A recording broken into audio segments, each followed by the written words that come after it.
बिहार की एक बड़ी आबादी जो उर्दू उनकी जबान है, उर्दू उनकी तहजीब है, उर्दू उनका कल्चर है, उर्दू को मिटाया जा रहा है। तो उर्दू की बका की लड़ाई हम लोग लड़ रहे हैं पिछले कुछ दिनों से। बिहार में उर्दू का गला दबाया जा रहा है, उर्दू की तालीम बर्बाद की जा रही है, टीचरों की बहाली बंद कराई जा रही है, उर्दू की किताबें नहीं मिल पा रही हैं, ये खबरें अभी मिल रही हैं। इस मामले में हमारे मरकजी सदर जो हमारे राष्ट्रीय सदर हैं जनाब बैरिस्टर असदुद्दीन ओवैसी साहब, इस मामले में उनका जो फैसला होगा बिहार की इकाई तस्लीम करेगी। ठीक है, आपको लेकर के बिहार में खास करके बहुत बवाल है, विपक्षी पार्टियां रही है, राजभवन मार्च कई तरह के विरोध कर रहे हैं। आप लोग का स्टैंड है, क्या लगता है कितना सही है? इस तरीके से अन्य जो पार्टी है प्रोटेस्ट कर रहे हैं, आप लोग कहीं हम भी प्रोटेस्ट कर रहे हैं, हम भी कहीं पीछे नहीं है। मेरा असेंबली में अपना एक अलग मेरी एक आइडेंटिटी है, तो मैं अपने तौर पर कर रहा हूँ, मेरे पार्टी के लोग हर जगह कर रहे हैं।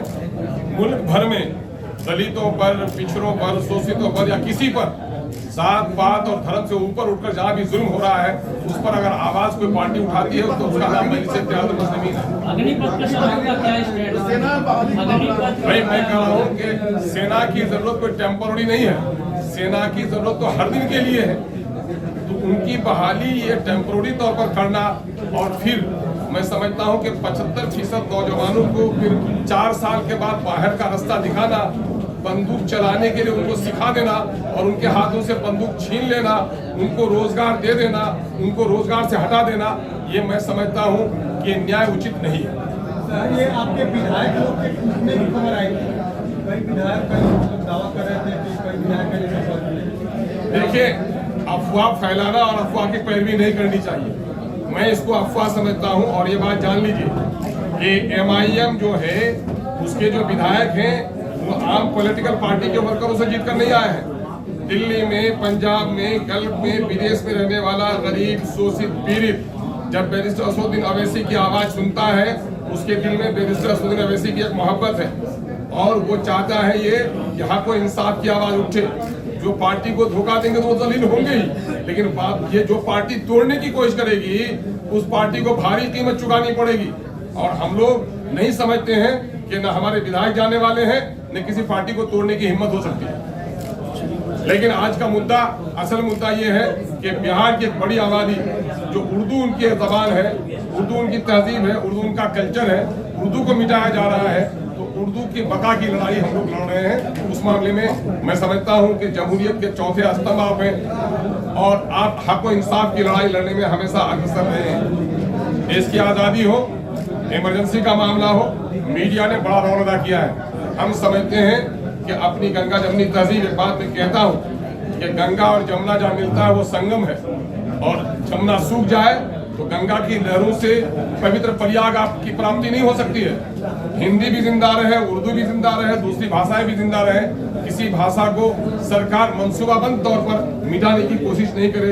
इस लड़ाई में हम मीडिया का भी साथ चाहते हैं। आधी आबादी का ताल्लुक उर्दू से है, अगर आप स्क्रिप्ट को हटा दें तो उर्दू और हिंदी में बहुत बड़ा फर्क नहीं है। लेकिन जाहिर है कि स्क्रिप्ट की बुनियाद पर ही, रस्मुल खत की बुनियाद पर ही जबान की अपनी अहमियत और अफादियत होती है। बिहार में उर्दू को दूसरी सरकारी जबान की हैसियत हासिल है, लेकिन पिछले कुछ दिनों से बिहार में उर्दू का गला दबाया जा रहा है, उर्दू की तालीम बर्बाद की जा रही है, उर्दू कैसे होगा, हम लोग का मामला बंद कराया जा रहा है, टीचरों की बहाली बंद कराई जा रही है, उर्दू की किताबें नहीं मिल पा रही हैं। उसकी वजह से बिहार की तकरीबन आधी आबादी और बिहार की 2 करोड़ से ज़ायद की आबादी बराह रास्त इससे बहुत ही सदमे में है, नाराज़गी का शिकार है। इसलिए कि हुकूमत उर्दू के ताल्लुक से बात करती है लेकिन उर्दू के साथ जायज़ इंसाफ नहीं करती। बिहार में इस वक्त उर्दू के लगभग 80,000 से ज़्यादा टीचरों की जगह खाली है। आपको मालूम होगा 2013 में 27,000 उर्दू बंगला TET बच्चों का इम्तिहान हुआ और 12,000 बच्चों को पास करने के बाद फिर फेल कर दिया गया। हरचंद के मामला कोर्ट में भी गया और कोर्ट ने हिदायत भी दी कि बिहार में उर्दू की बहुत सारी जगह खाली है, इनके साथ रियायत करते हुए इनको बहाल कर दिया जाए। दूसरे सब्जेक्ट के टीचरों के लिए जो ग्रेस मार्क था वो ज़्यादा था और उर्दू के लिए क्वालिफाइंग मार्क्स बढ़ा दिया गया ये उर्दू के साथ बड़ी नाइंसाफी हुई है।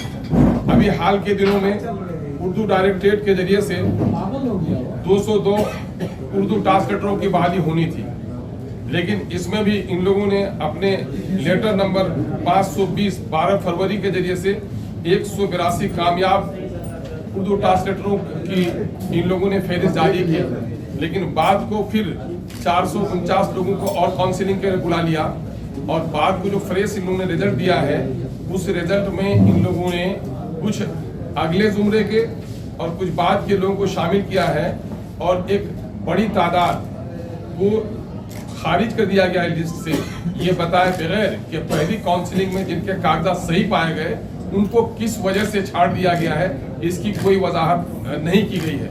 कट ऑफ मार्क्स भी जारी नहीं किया गया कि जिसके जरिए से लोग जान लें कि मैं किस वजह से यहाँ पर मेरी छटनी हुई है। आप देखेंगे कि बिहार में उर्दू के पठन पाठन का मामला प्राइमरी स्कूल से ही रहा और हाई स्कूल्स में उर्दू के टीचर और दूसरी भाषाओं के टीचर भी थे। 10+1 का मानक था, लेकिन घटाते हुए अभी 6+1 कर दिया गया है और उसमें उर्दू टीचरों की बहाली को लाजिम करार नहीं दिया गया है। और जब उर्दू टीचर नहीं होंगे तो बच्चे फिर उर्दू पढ़ कैसे पाएंगे? यहाँ सरकार ये कहती है कि जहाँ बच्चे होंगे वहाँ हम टीचर बहाल करेंगे, हालांकि उर्दू सब्जेक्ट का जो टीचर होता है वो अदर सब्जेक्ट भी पढ़ा सकता है। अगर उर्दू के टीचर ही जहाँ नहीं होंगे तो वहाँ उर्दू के बच्चे दाखिला कैसे लेंगे? फिर एक तरफ गवर्नमेंट का एक संकल्प और चीफ मिनिस्टर ने बार बार ऐलान किया कि जहाँ 10 बच्चे भी होंगे वहाँ हम उर्दू टीचर देंगे और हम लाजमी तौर पर तमाम तर स्कूल में उर्दू का टीचर बहाल करेंगे। एक तरफ वजीर आला का इस तरह की बयानबाजी और दूसरी तरफ जो डिपार्टमेंट है उसके जरिए से उर्दू का ये गला दबाया जा रहा है। ये एक मामला बड़ा मसला है। बिहार उर्दू एकेडमी उर्दू मशावरती कमेटी की तश्कील 2018 से इल्तवा का शिकार होकर रह गया है और वो मामला अभी तक सामने में नहीं आया है। इसलिए उर्दू आबादी इन तमाम तर मामलों पर अपनी बरहमी और नाराजगी का इजहार करती है और बिहार में उर्दू की तहरीक, चाहे गुलाम सरवर साहब हो, प्रोफेसर मुफ्ती साहब हो, तकीर रहीम साहब हो, उर्दू को इलेक्शन का मौजू बनाया गया। उर्दू तहरीक उठी, सदन में रखा है और सदन में हम लोग पूरी तवानाई के साथ हम इस मामले को उठाएंगे। चूँकि MIM दलितों, वंचितों, शोषितों, पीड़ितों की आवाज़ है, इसलिए उर्दू आबादी का शोषण अगर हो रहा है, उसको इंसाफ नहीं मिल रहा है, उसके टीचर बहाल नहीं किए जा रहे हैं, उनके बच्चों को उर्दू पढ़ाने से महरूम किया जा रहा है, तो ये हमारा फरीजा है, ये हमारी ड्यूटी है कि इस इशू को लेकर हम असेंबली में जोरदार आवाज़ उठाएं। मैं दूसरी सेकुलर पार्टियों को भी कहता हूँ कि जो लोग उर्दू की बात करते हैं उनको भी इस लड़ाई में हमारा साथ देना चाहिए और हम यही नहीं बल्कि हमने सड़क से लड़ाई शुरू की है, सदन तक लड़ेंगे और उर्दू पूरी तहरीक बिहार में बर्पा करेंगे कि उर्दू को जब तक इंसाफ नहीं मिलेगा तो जमहूरियत का तकाजा पूरा नहीं होगा। एक भी सवाल है सर, राष्ट्रपति उम्मीदवार में MIM किसके साथ? द्रौपदी मुर्मू के साथ है या यशवंत सिन्हा के साथ है? बात कर लें, मुख्यमंत्री से मुलाकात भी करेंगे। यकीनन है कि हम लोग मुख्यमंत्री को फिर एक याद दहानी मेमोरेंडम अभी हाउस में देंगे और हम लोग सदन में इस मामले को लाने की पूरी हम लोग ने तैयारी की है। सदन में पूरी तवानाई के साथ इस मामले को हम लोग लेकर आए। बिहार की एक बड़ी आबादी जो उर्दू उनकी जबान है, उर्दू उनकी तहजीब है, उर्दू उनका कल्चर है, उर्दू को मिटाया जा रहा है, तो उर्दू की बका की लड़ाई हम लोग लड़ रहे हैं। पिछले कुछ दिनों से बिहार में उर्दू का गला दबाया जा रहा है, उर्दू की तालीम बर्बाद की जा रही है, टीचरों की बहाली बंद कराई जा रही है, उर्दू की किताबें नहीं मिल पा रही हैं।